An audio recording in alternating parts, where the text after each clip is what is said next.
اللہ اللہ اللہ اللہ۔ لوگ بھیک مانگتے ہیں، منت کرتے ہیں، دہائی دیتے ہیں کہ کہیں سے سکون کی دولت مل جائے، لیکن وہ میسر نہیں آ رہی۔ بڑے بڑے لوگ ہیں، اور میں عرض کر چکا ہوں کہ مالدار بھی ہیں اور عقل مند بھی ہیں، باشعور ہیں، پڑھے لکھے ہیں، پر قلبی سکون، راحت، اطمینان، چین انہیں میسر نہیں آ رہا۔ راتیں جاگ کر گزر جاتی ہیں، دن آزمائش میں بیت جاتا ہے۔ وہ کبھی اس کے لیے ٹھنڈے علاقوں کا سفر کرتے ہیں، کبھی دوستوں کی مجلسوں میں جا کر کے بیٹھتے ہیں، کبھی گھر سے دور اکیلے میں تنہائی میں وقت گزارنے کی کوشش کرتے ہیں، لیکن دولت سکون ناپید ہوتی ہے، میسر نہیں آتی۔ عرش کا رب فرماتا ہے، کیوں تو بھٹکتا پھرتا ہے، کیوں دائیں بائیں جاتا ہے؟ چپ کر کے مسجد آ جا اور لوگوں سے بچ کے تنہائی میں میرا ذکر کر۔ اللہ ملے گا کیا؟ فرمایا اعلیٰ بذکر اللہ تطمئن القلوب، میں تیرے بے چین دل کو چین عطا کر دوں گا۔ وہ تیرا تڑپتا اور پھڑکتا ہوا مزاج، اسے میں سکون کی دولت دوں گا۔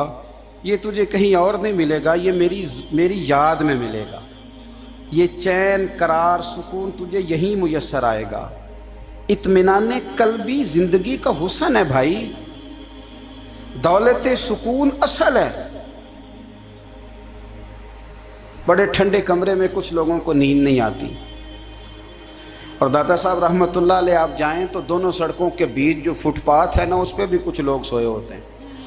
ادھر سے بھی گاڑیاں گزرتی ہیں، ادھر سے بھی گاڑیاں گزرتی ہیں، لیکن بس نیند ہے نا، اللہ کا فضل ہے، اس نے دے دی ہے، آنے والوں کو آ گئی ہے۔ اطمینان قلبی، میرا معاشرہ بے سکون ہے، بے قرار ہے۔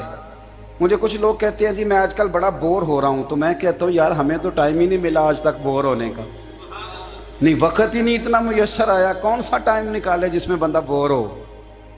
وہ تو ہے کہ انسان کچھ فارغ ہو، کہیں اس کے پاس گنجائش ہو تو بور بھی ہو لے۔ کیسے بور ہو لیتے ہو؟ یہ کیا ہوتا ہے بور ہونا؟ زندگی میں اتنا وقت ہی کہاں ہے کہ انسان بور ہوتا پھرے اور یہ تصور بناتا پھرے کہ میں بڑی آزمائش میں ہوں، تو میں بڑے بور ہو رہا ہوں، تو میں بڑی تکلیف میں ہوں۔ تو وقت بہت زیادہ ہے ہمارے پاس، لا یعنی کاموں میں ضائع بڑا ہوتا ہے، تو ہم بور ہوتے ہیں، پریشان ہوتے ہیں۔ اللہ فرماتے ہیں یہ جو میری یاد ہے نا، لیکن اس کا بھی ایک طریقہ ہے یاد کا، اس طریقے سے اگر میرے رسول کریم علیہ السلام نے فرمایا اللہ کا ذکر اس طرح کرنا کہ دیکھنے والا تمہیں دیوانہ سمجھے، لوگ سمجھیں کہ کوئی مجنون ہے، کوئی جنونی ہے، کوئی پاگل ہے۔ یہاں اللہ تعالیٰ معاف کرے، آپ ذکر کی مجلس چھیڑیں، آپ نعت شریف کی مجلس چھیڑیں تو بہت سارے لوگ پروفیسر بن جاتے ہیں، وہ ساری نہیں ہلاتے، ان کی زبانی حرکت میں نہیں آتی۔ حالانکہ رب کریم کا ذکر اس طرح کرو کہ دیکھنے والا تمہیں دیوانہ سمجھے، کہیں اور کھونے کی ضرورت ہی نہیں۔ میرے حبیب گویا ہمیں فرماتے ہیں تو رب کے ذکر میں اس طرح کھو جا کہ تجھے دنیا کا خیال ہی نہ رہے، تجھے پھر دنیا کی ہوش نہ رہے۔ لیکن اگر نماز میں بھی خیال غیر آئے، ذکر میں بھی توجہ کہیں اور ہو، زندگی میں وہ عجیب لمحہ تھا، وہ میرے ساتھ تھا اور میں تنہا تھا۔ اگر ماحول یہ ہو کہ آپ کہیں جسم کے ساتھ تو موجود ہوں، روح موجود نہ ہو، تو پھر لذت ذکر بھی میسر نہیں آتی، پھر کیف نہیں حاصل ہوتا۔ یاد رکھیں کہ اس طرح کھو کے رب کی یاد کہاں سے کیف آئے؟ الجھ ہی بڑا گئے ہیں۔ وہ مستی، وہ سرور، وہ کیف جو اللہ کے ذکر میں ہوتا تھا، جو کبھی مرشد کامل کے سامنے بیٹھ کر لوگ اللہ اللہ کرتے تھے تو لگتا یہ تھا کہ یہ یہاں ہے ہی نہیں، یہ تو کہیں اور چلے گئے ہیں، یہاں موجود ہی نہیں۔ لیکن اب وہ موج نہیں، وہ شوق نہیں، وہ درد نہیں، وہ ذیل نہیں۔ اقبال تڑپ کے کہا کرتے تھے خیرت کی گتھیاں سلجھا چکا ہوں، یا رب مجھے صاحب جنوں کر دے، اللہ مہربانی فرما، وہ کیفیت دے، وہ سرور دے۔ زندگی میں اگر اطمینان چاہتے ہو تو کبھی کبھی سب کچھ بھول کے نا تو مست ہو جایا کرو رب کی یاد میں۔ کبھی کبھی چھوڑ دیں دنیا، چھوڑیں یار موبائل، کسی وقت کریں اس کو بند، چھوڑے اس بات کا خیال کہ فلانے نے سلوٹ کیا ہے کہ نہیں کی، چھوڑے۔ حضرت باجزید بستامی رحمت اللہ تعالی علیہ فرماتے ہیں میں نے اعتکاف کبھی اپنی مسجد میں نہیں کیا، اس لیے کہ سارے ہی ہاتھ چومنے والے، سارے ہی پیار کرنے والے۔ فرماتے ہیں میں جب اعتکاف کرتا تھا تو میں بستام سے دور نکل جاتا تھا جہاں کوئی مجھے جاننے والا نہ ہو۔ اٹھ بلیا چلو تھے وسیے جتھے وس دینی سارے انے، نہ کوئی ساڈی ذات پچھانے تے نہ کوئی سانو منے، چل ادھر چلے۔ اٹھ بلیا چلو تھے وسیے جتھے وس دینی سارے ہی انے، نہ کوئی ساڈی ذات پچھانے تے نہ کوئی سانو۔ اتنا شوق ہے سلوٹ کرانے کا، اتنا شوق ہے تعارف کرانے کا، اتنا شوق ہے اپنا بتانے کا، تو یہ چیز غلبہ کر جاتی ہے، پھر نام رہ جاتا ہے، روح نہیں رہتی، پھر وجود رہ جاتا ہے، پھر باطن کی کیفیت نہیں رہتی۔ خدا را اپنے آپ کو بے چین نہ کرو، بے قرار نہ کرو، بے سکون نہ کرو، رب کی یاد میں آ جاؤ، درود و سلام میں آ جاؤ، نعت کے حسن میں آؤ، تلاوت کی دنیا میں آؤ، سجدوں کے نور میں آؤ۔ آؤ کبھی کھول کے دل مسجد کی صفائیاں کریں، آؤ نہ کبھی کوئی بوڑھا، دادی، نانی، دادا، ان کے پاس بیٹھ کے پیر دبا کے اللہ کو راضی کرے۔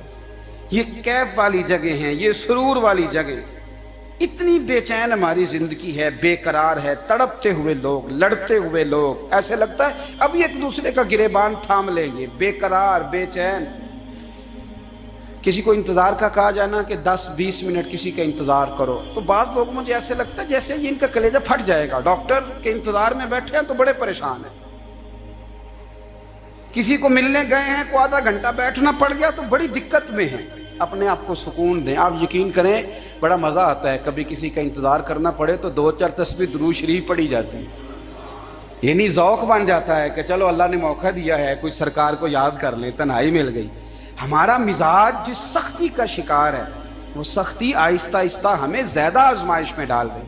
تو میرے بھائی زندگی میں اطمینان حسن ہے، اور وہ سب سے زیادہ اللہ کی یاد میں ملتا ہے، وہ سب سے زیادہ رب کریم کے ذکر میں، سب سے زیادہ جو چاہتا ہے نا دل ٹھنڈا رہے، زبان میٹھی رہے، وہ مدینے والے محبوب پہ درود و سلام پڑھا کرے، وہ حضور پہ درود و سلام پڑھا کرے، زبان میٹھی رہے گی۔ میرا ذاتی تجربہ ہے کہ جو آدمی اپنے اخلاق سنوارنا چاہے وہ حضور پہ درود شریف پڑھے، جو اپنے اخلاق سنوارنا چاہے، طبیعت کو ٹھنڈا رکھنا چاہے، وہ درود شریف پڑھے، اس کا دل سکون میں آئے گا۔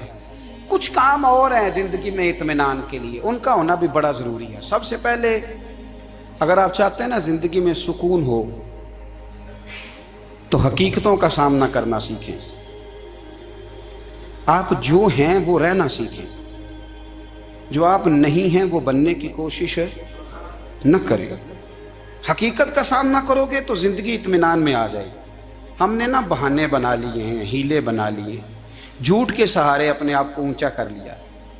ایک آدمی سے کہا جاتا ہے تو رشوت نہ لے، تو کہتا ہے میں غریبوں سے نہیں لیتا۔ تو میرا سوال یہ ہے کہ امیروں کا حساب لینے کی اللہ نے تیری ڈیوٹی لگائی ہے، تیرے ذمہ لگایا ہے کہ تو امیروں کا حساب کر، تمہیں کیا ضرورت پڑی؟ ہم نا بہانہ کرتے ہیں، رشوت لینے والے کا الگ بہانہ ہے اور سفارش والے کا الگ بہانہ ہے۔ حقیقت کا سامنا کریں، حقیقت کا۔ جو میرے ذمہ داریاں ہیں وہ میں نے پوری کرنی، جو آپ کی ذمہ داریاں ہیں وہ آپ جان نہ چھڑائیں، حقیقت پسند بنیں۔ میرے رسول کریم، پھر پڑھیے درود شریف صلی اللہ تعالی علیہ وسلم۔ حضور صلی اللہ علیہ وسلم نے فرمایا کہ میری بیٹی سیدہ فاطمہ الزہرا رضی اللہ تعالی عنہا صرف جنتی نہیں، جنتی عورتوں کی سردار ہے۔ لیکن حضور نے یہ بھی فرمایا کہ فاطمہ یہ خیال رکھنا اگر اللہ نے حساب پوچھا تو حساب تم نے خود دینا ہے۔ حقیقت کی طرف توجہ کرائی حضور نے، وہ صرف جنتی نہیں، جنتی عورتوں کی سردار ہیں، پر حقیقت کی جانب توجہ۔ میں حقیقت یہ ہے کہ اگر مالک نے حساب پوچھا تو اس کی تیاری بھی کرنی ہے۔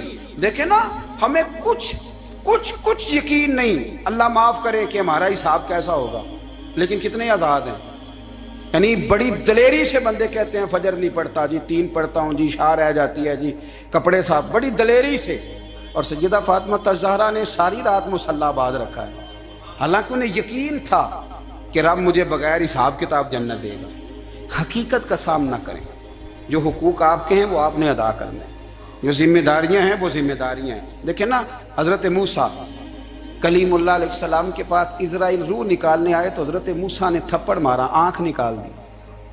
واپس گئے، اللہ انہوں نے تو جلال فرمایا ہے، کہا موسیٰ علیہ السلام سے کہیے بیل کی پشت پر ہاتھ رکھیں، جتنے بال ان کے دستے مبارک کے نیچے آئیں گے اتنے 1000 سال ان کی عمر بڑھا دی جائے گی. یعنی میرے کان میں کوئی بتا دے کہ جناب 60 سال بڑھ گئی، کیا آپ کے کان میں کوئی کہہ دے تو خوشی ہوتی ہے کہ نہیں؟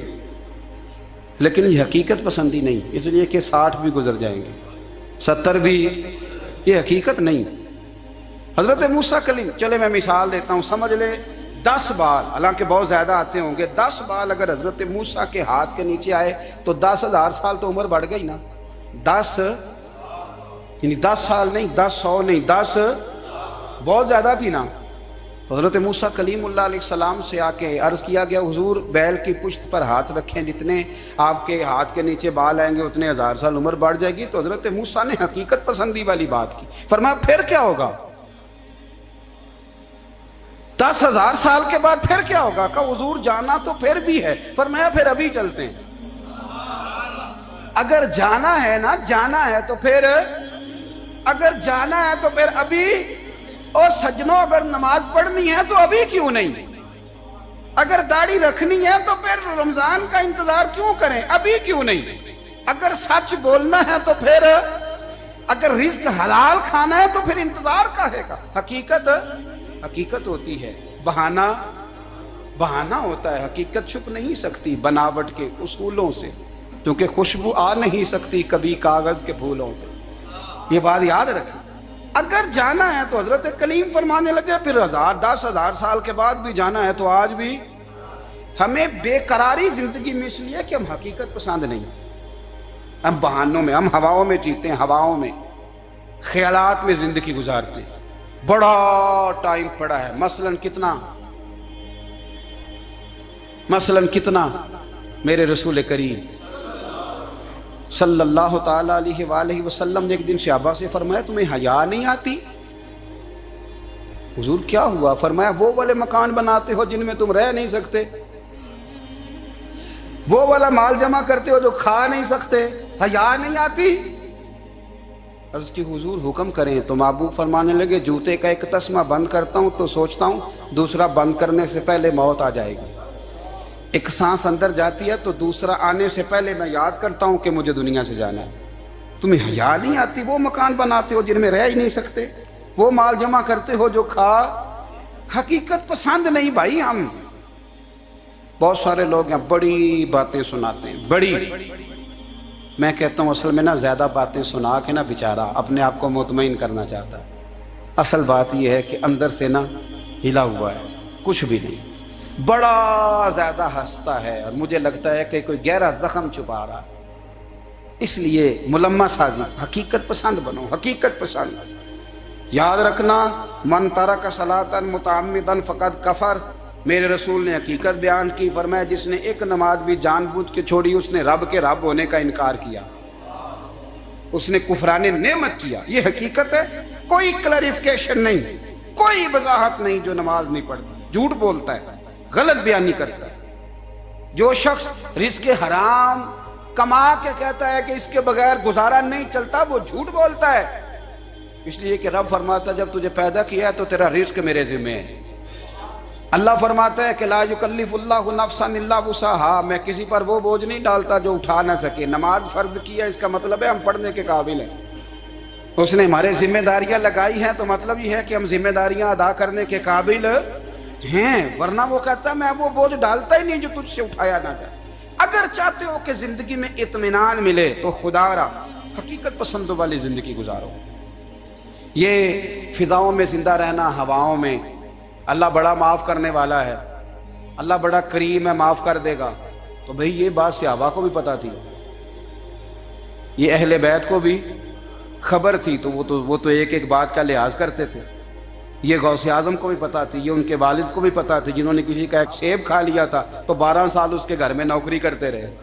انہیں نہیں پتا تھا اللہ بڑا کریم ہے، معاف کر دے گا، ایک سیب ہی ہے نا. تو حقیقت پسندی آپ کو سکون دے گی. اور اگر آپ نے اپنے آپ کو غیر مطمئن کیا ہوا ہے، بات کچھ اور ہے، اور آپ نے اپنے آپ کو ڈال کسی اور طرف لیا ہے، تو پھر آپ کو سکون مل سکتا؟ سکون حقیقت پسندی میں، اصل میں سکون ہوتا ہے، اداکاری میں سکون نہیں ہوتا. تیسری بات سنیں، اگر آپ چاہتے ہیں زندگی میں مطمئن رہیں تو دنیا داروں سے امیدیں توڑ دیں، اللہ اور اس کے رسول سے امید وابستہ کریں، اولیاء اللہ سے امیدیں وابستہ کریں، صحابہ اور اہل بیت سے امیدیں، اللہ اور اللہ والوں سے امیدیں، دنیا داروں سے امیدیں. آپ کو پتا ہے دنیا دار کی تباہی کب ہوتی ہے؟ جب انہیں خوشامدی مل جاتا ہے. چودھری کا بیڑا اس وقت غرق ہوتا ہے جب اسے چودھری کہنے والے زیادہ ہو جاتے ہیں. سیٹھ صاحب اور نواب صاحب بیچارے تباہ تب ہوتے ہیں بھولے پن میں، جب ان کے دائیں بائیں ریلا ہوتا ہے سیٹھ صاحب کہنے کا. لوگ انہیں کھانا چاہتے ہیں، پیار ان کا نہیں ہوتا، ان کی جیب کا ہوتا ہے. محبت ان سے نہیں ہوتی، ان کی کرسی سے ہوتی ہے. ضروریات کا پیار ہوتا ہے، تباہ کر دیا جاتا ہے. ہماری ساری توقعات دنیا داروں سے وابستہ ہو گئی ہیں. ناراض نہ ہونا، پیروں نے، مولویوں نے، درویشوں نے، انہوں نے بھی سیٹ رکھے ہوئے جلسوں کی صدارت کرانے کے لیے. یعنی مذہبی جلسہ ہے، اس میں بہت زبردست پڑھے لکھے صاحب تقوی عالم کا خطاب ہے، اور کی صدارت وہ بندہ کر رہا ہے جس نے عشاء کی نماز بھی نہیں پڑھی.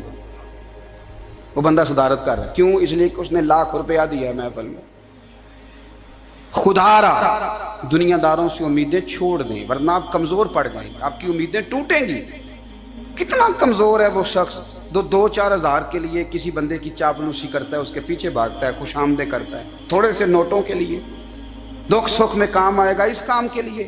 میرے رسول کریم علیہ السلام نے فرمایا، جس نے بندوں کو راضی کرتے کرتے رب کو ناراض کر دیا، اس کی دنیا بھی گئی اور آخرت بھی گئی. اور فرمایا جس نے بندوں کی پرواہ نہیں کی، اللہ کو راضی کیا، فرمایا اگر رب راضی ہو گیا تو لوگوں کے دلوں میں بھی محبت پیدا فرما دے گا.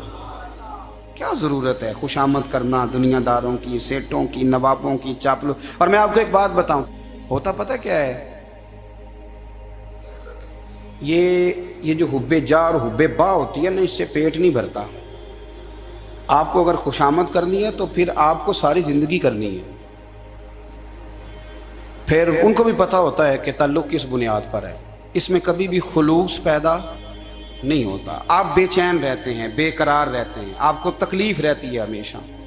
کبھی بھی دنیا داروں سے امیدیں وابستہ نہ کریں. ایک بات سنیں بڑی شاندار، امام غزالی نے لکھی ہے. امام غزالی فرماتے ہیں کہ ہارون الرشید نہ حج کر کے واپس آیا بغداد میں، تو کونے میں حضرت بہلول دانا بیٹھے تھے. رش بہت تھا، مجمع بڑا تھا. حضرت بہلول دانا بھی سڑک کے کنارے بیٹھے تھے. تو سپاہی کہنے لگے یہاں سے اٹھ جاؤ. فرمانے لگے ہارون الرشید کی زمین نہیں، زمین میرے رب کی ہے، میں کیوں اٹھوں؟ وہ قریب سے گزرا تو سلام لی. تو آپ نے اس کا پروٹوکول دیکھا تو فرمانے لگے ہارون الرشید تجھ سے تگڑے تگڑے موٹے موٹے پروٹوکول میں نے لوگوں کے دیکھے ہیں، اور یہ جو تیرے دائیں بائیں آج تیرے نعرے لگا رہے ہیں، یہ پہلے ان لوگوں کے نعرے لگایا کرتے. اور تھوڑا وقت گزرنے دے، جو تیرے بعد آئے گا نا، یہ سارے پھر ان کے نعرے بھی لگائیں گے. تو جھوٹ کی دنیا میں زندہ ہے، ان سے تو نے امیدیں وابستہ کی ہیں، یہ کل اس کے نعرے لگائیں گے. اس کے دل پہ بڑا اثر ہوا، گھوڑے سے اتر آیا، آگے کہنے لگا حضور آپ نے مجھے بڑی اچھی نصیحت کی ہے، میرا دل بڑا ٹھنڈا ہوا ہے. میں نے سنا ہے آپ مقروض ہیں، کچھ لوگوں کا قرض، تو مجھے کوئی حکم ہی کر دیں. آپ ہنسنے لگے، فرمانے لگے یار تو بڑا ہی بیوقوف ہے، بڑا ہی بیوقوف ہے تو. میں تجھے نصیحت کر رہا ہوں، تو مجھے الجھا رہا ہے. حضور کوئی حکم کر دیں. کیا خوبصورت انداز ہے رب کریم کے بندوں کا. حضرت بہلول دانا فرمانے لگے تیرا رب کون ہے؟ کہا اللہ. تو فرمایا میرا کون ہے؟ کہا اللہ. فرمانے لگے یہ تو نہیں نہ ہو سکتا کہ اللہ ہارون رشید کو دیتا رہے اور بہلول دانا کو بھول ہی جائے. یہ تو نہیں نہ ہو سکتا کہ ہارون رشید کو دیتا رہے اور بہلول دانا کو بھول جائے. فرمایا اس کا دل، اس کا ارادہ ہوا، ارادہ قدرت ہوا کہ بہلول مقروض رہنا چاہیے. تو اگر رب مجھے رکھنا چاہتا ہے، دکھ قبول محمد بخشا، راضی رہن پیارے، اگر وہ چاہتا ہے میں مقروض رہوں تو میں بھی چاہتا ہوں کہ میں